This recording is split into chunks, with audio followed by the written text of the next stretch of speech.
Alléluia. Gloire à toi, Seigneur Jésus-Christ. Gloire au roi des rois, le Seigneur des seigneurs. Merci le Tout-Puissant. Merci le véritable Dieu. Merci notre Sauveur. Toi qui es notre refuge. Toi qui es notre appui. Oui, Seigneur, ta grandeur est insondable. La parole déclare, fais de l'Éternel tes délices, il te donnera ce que ton cœur désire. Alléluia. Bien-aimé, laisse que le désir de ton cœur te soit comblé au nom de Jésus-Christ. Que tout ce qui n'honore pas l'Éternel s'écline et tombe dans ta vie au nom puissant de Jésus-Christ. Merci Seigneur, toi qui es le roi des rois, le Seigneur des seigneurs, notre secours à tout moment qui est la paix. Que toute la gloire, la louange te revienne aujourd'hui éternellement. Gloire à ton nom. Gloire à toi, Seigneur Jésus. Alléluia. Merci, Seigneur. Alléluia. Merci, Seigneur Jésus. Amen, amen. Merci, notre Dieu. Alléluia. Merci, toi qui nous as donné une journée merveilleuse. Alléluia. Toi qui, avec nous, oh Dieu, qui nous fais les bonnes choses dans la vie, nous te bénissons, nous te lèvons et nous t'adorons. Parce que tu es digne, Seigneur, de recevoir la gloire, l'honneur, la magnificence et la splendeur. Amen. Parce que tu es le Dieu vivant. Alléluia. Honneur et gloire te soient rendus Amen, à jamais. amen. Bien-aimés, en Jésus-Christ, nous allons aujourd'hui parler d'un grand personnage de la Bible. C'est à la veille de la journée mondiale, je l'appellerai, le Mother's Day. Je sais que dans d'autres contrées du monde, on avait fêté le Mother's Day au mois d'avril, au mois de mars, et tout ça passe. Mais ici, dans le continent américain, nous nous trouvons, aux États-Unis particulièrement, la journée Mother's Day est fêtée ou sera fêtée dans quelques heures. C'est pourquoi nous profitons de cette occasion pour souhaiter à toutes les mamans des États-Unis et du monde a very happy Mother's Day. Amen. Une journée merveilleuse. Alléluia. Pour le Seigneur, pour toutes les mamans qui sont avec nous, qui sont en train de faire de grandes choses. Amen. Les mamans qui s'occupent de nos familles, les mamans que le Seigneur a bénies abondamment, et celles qui entretiennent nos familles et qui continuent de prier pour le mieux-être de ces familles. Amen. À ce propos, le Seigneur nous a inspiré de parler d'un personnage, d'une maman, qui, bien que très peu connue, a intercédé sérieusement pour sa famille. Amen. Il s'agit de la brave femme de M. Zébédée, Alléluia. Salomé, ou l'intrépide Madame Zébédée. Amen. Salomé. Il s'agit ici de ne pas confondre avec un autre personnage du même nom. Qui celle-là n'est pas du genre de celle dont nous allons parler. L'autre, c'est quoi? C'est la fille d'Hérodias. Alléluia. Nièce d'Hérode Antipas, qui, lors de la cérémonie de l'anniversaire de son oncle, donc Hérode Antipas, avait dansé pour agrémenter donc la cérémonie et, sur l'inspiration de sa mère, avait exigé d'Hérode de lui donner la tête du prophète Jean-Baptiste. Amen. Vous comprenez, c'est un autre personnage, mais qui s'appelait aussi de la même manière. Parce que dans la Bible, dans le Nouveau Testament, il y a deux personnes. Donc il y a celle-là, de triste mémoire, qui avait exigé le décapitage, la décapitation, la décapitation de la tête du prophète Jean-Baptiste. Et il y a l'autre Salomé, la mère que nous allons honorer aujourd'hui, et à travers qui nous voulons honorer toutes les mamans. Donc, il s'agit de maman Salomé. Mais qui était Madame Salomé? Salomé était l'épouse de M. Zébédée et mère de beaucoup d'enfants, dont deux disciples de Jésus-Christ, très bien connus. Il s'agit du disciple Jean et du disciple James ou Jacques.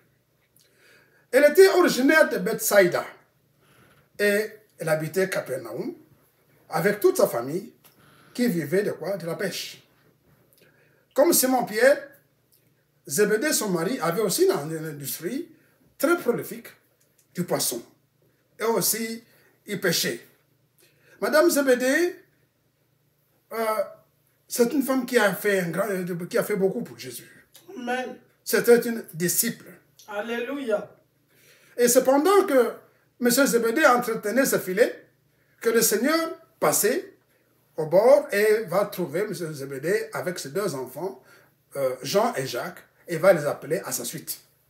Ils l'ont suivi. Après qu'ils l'ont suivi, sûrement ils sont rentrés donner le rapport à leurs parents, et Madame Zébédée a mordu. Dès ce moment-là, elle a compris que Jésus-Christ était spécial. Amen. Ce n'était pas n'importe quel prophète. Alléluia. Ce n'était pas n'importe quelle personne. Amen. Pour elle, Jésus était au-dessus de tout. Alléluia. Et elle a compris, elle s'est attachée à Jésus. Amen. Elle s'est attachée à Jésus et dès ce jour-là, elle n'a plus laissé tomber. Amen. Elle n'a plus laissé tomber. Madame Zébédée, dont nous parlons aujourd'hui, c'est elle qui va non seulement inspirer ses enfants à rester avec Christ, mais qui sera toujours avec Christ. La Bible déclare qu'elle était servante. Elle servait Christ. Et non seulement elle servait Christ, mais c'était une dame qui servait Christ avec ses biens. Amen. Donc, c'était une femme qui était non seulement audacieuse, mais une femme très intéressante.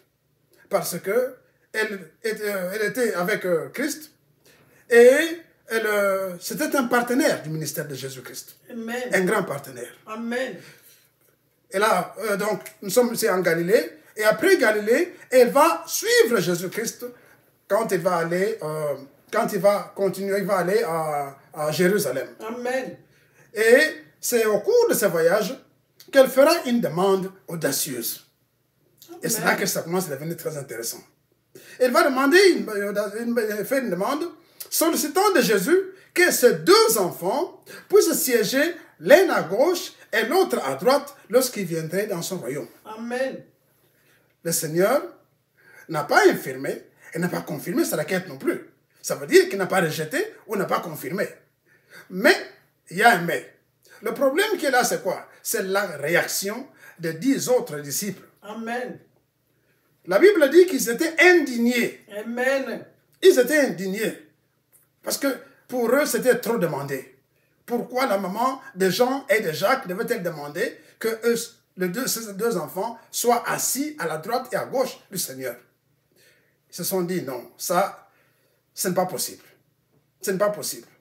Et le Seigneur, qu'est-ce qu'il a fait? Il a calmé la tempête. Une tempête commençait à naître au sein du groupe et il y avait des problèmes qui commençaient à venir. Alors il a dit, mais vous ne comprenez pas ce que vous demandez. Parce que pour les apôtres, être assis à gauche ou à droite, ça veut dire que ces enfants, que Jean serait peut-être le Premier ministre et Jacques serait peut-être le ministre des Finances. Et que eux, tous les meilleurs, les positions juteuses seraient pris par eux. Et les autres n'auraient qu'à prendre les petites positions. Mais le Seigneur dit non. Celui qui veut me suivre doit être le serviteur de tous. Ne croyez pas que vous allez vous serrer assis sur le siège, comme au Parlement ou je ne sais pas au ministère. Mais non, pour moi, si vous voulez suivre Christ, vous devez être serviteur. Amen. Celui qui veut être le plus grand, qu'il soit l'esclave des autres. Mais les autres, mais vous comprenez, nous sommes des hommes. Les autres apôtres ont commencé quand même à murmurer. Amen. À murmurer et à murmurer. Bien aimé, ça c'est un problème qui est très humain. Parce que nous ne voyons que le côté matériel des choses. Alléluia. Nous ne voyons que le côté profit. Amen. Jésus ne parlait pas de ça. Alléluia. Jésus parlait du royaume des cieux. Amen. La grandeur dans le royaume des cieux. Mais eux ont compris directement qu'ils seraient des ministres au sens de l'économie, au sens de ceci ou de cela. Mais Jésus-Christ n'était pas là. Il était très loin de là-bas. Amen. Donc, vous voyez que le Seigneur va corriger leur compréhension et leurs appréhensions. Parce qu'ils avaient peur, ils se sont dit, comme la maman a demandé, peut-être Christ va réellement, et alors nous, qu'est-ce qu'on va occuper? Quelle position allons-nous prendre? Amen. Ce serait seulement des petites positions pour honorer ceci. Non. Jésus a dit, ce n'est pas ça. Ce n'est pas ça. Ce n'est pas ça.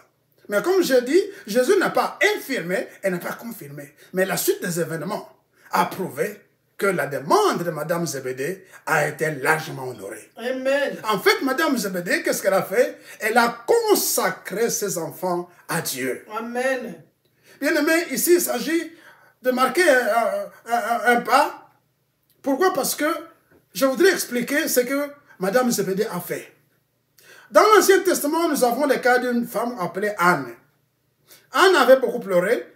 Elle avait demandé à Dieu, elle avait dit à Dieu, si tu me donnes un enfant, je vais le consacrer à toi. Et le rasoir ne passera pas sur sa tête. Dieu a dit, ok. Il avait honoré sa demande. Anne a eu un enfant qu'elle a appelé Samuel. Amen. Et Samuel est resté au service du Seigneur. Amen. La maman a dit, je l'ai donné à Dieu. Alors, c'est à lui. Samuel est devenu un des grands prophètes. Ici, Madame Zébédée, peut-être inspirée par cet exemple, va consacrer ses deux enfants à Jésus-Christ, le Dieu suprême lui-même. Et dit, ben, je te le donne.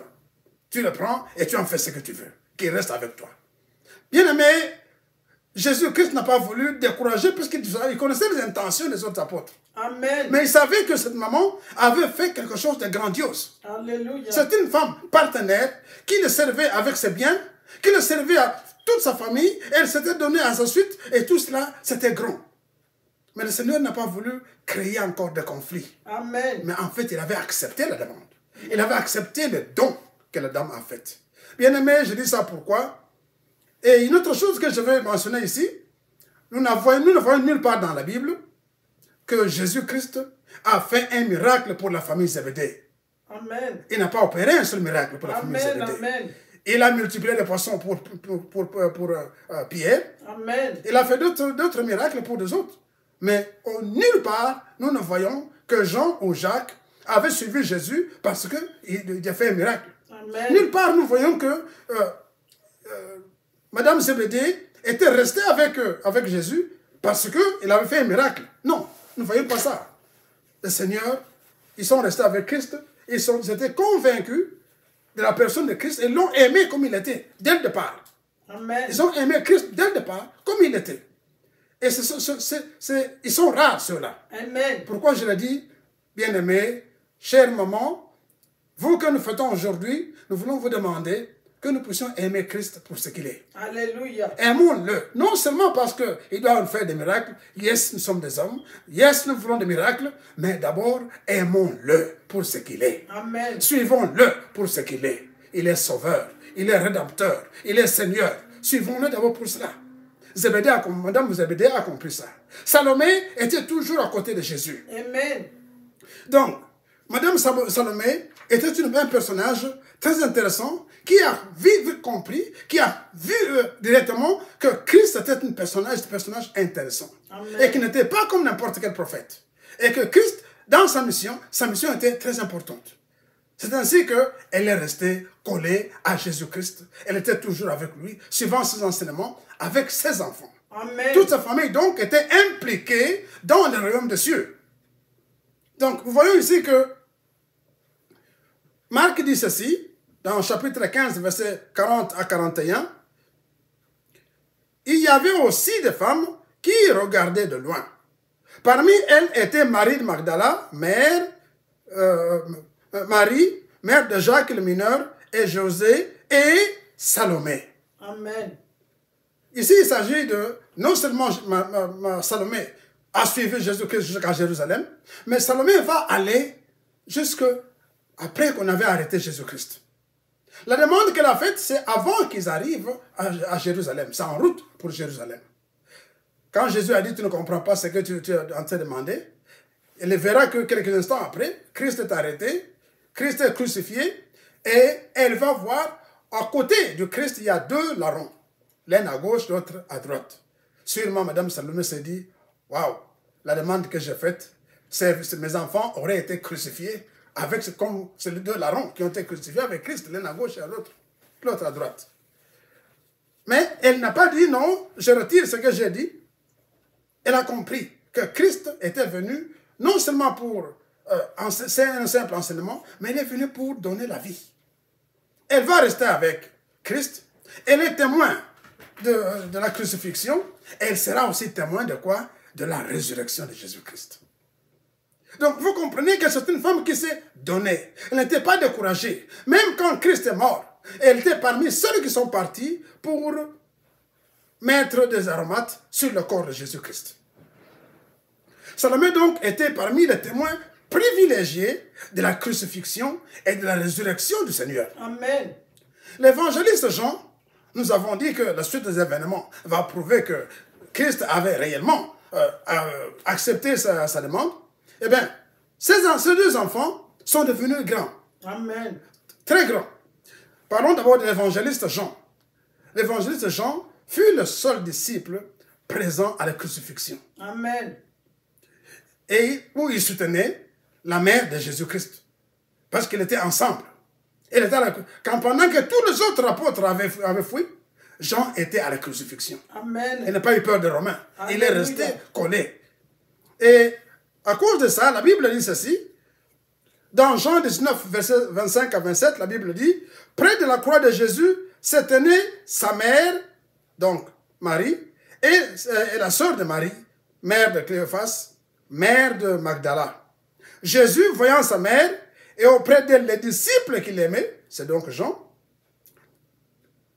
dit à sa mère, femme, voici ton fils. Amen. Puis il dit aux disciples, voilà ta mère. Amen. Et dès ce moment, les disciples le prient chez lui. Alléluia. Donc vous voyez qu'avant que Christ ne puisse mourir, il va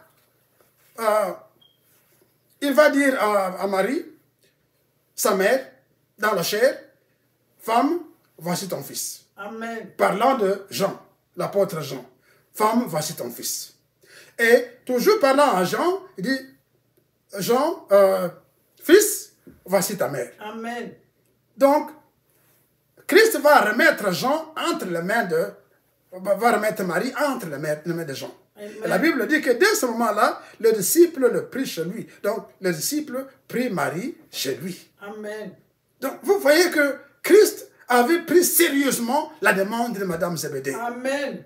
Bien-aimés, chère mère, quand nous prions, faites attention. Le Seigneur prend toujours sérieusement nos demandes. Amen. Mais une chose que je voulais dire, quand vous faites vos demandes, faites attention, regardez autour de vous qui est autour de vous. Alléluia. Parce que certains gens ne voudront pas entendre ce que vous êtes en train de dire. Alléluia. Et c'est pourquoi ça a fomenté un tollé. Ça a provoqué des murmures auprès des autres disciples. Amen. Au point qu'un jour, lorsque le Seigneur parlait de la fin des temps, Pierre va demander, et quand sera-t-il de l'autre? Alléluia. Parlant de Jean. Amen. Est-ce que lui ne va pas mourir? Amen. Le Seigneur dit, si je veux qu'il reste jusqu'à la fin du monde, est-ce que c'est ton problème? Amen. Amen. Hein? Alléluia. Tous les disciples sont morts, écartelés, martyrisés, n'importe quoi, mais Jean est devenu l'ancien. Il a continué jusqu'à la fin et il est mort de source naturelle. Amen.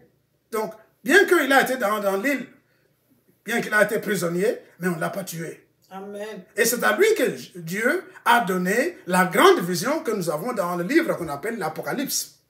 Donc, l'évangéliste Jean, l'apôtre Jean, c'est lui qui a écrit le livre de l'évangile de Jean, l'Apocalypse, et 3 lettres qu'il a envoyées aux chrétiens. Donc, vous comprenez que la demande de Zébédée était vraiment acceptée par Jésus-Christ. Amen. L'autre frère, c'est James, Jacques. Jacques, effectivement, a donné son sang pour l'évangile. Parce que, pendant que les autres avaient peur, lui a continué d'évangéliser.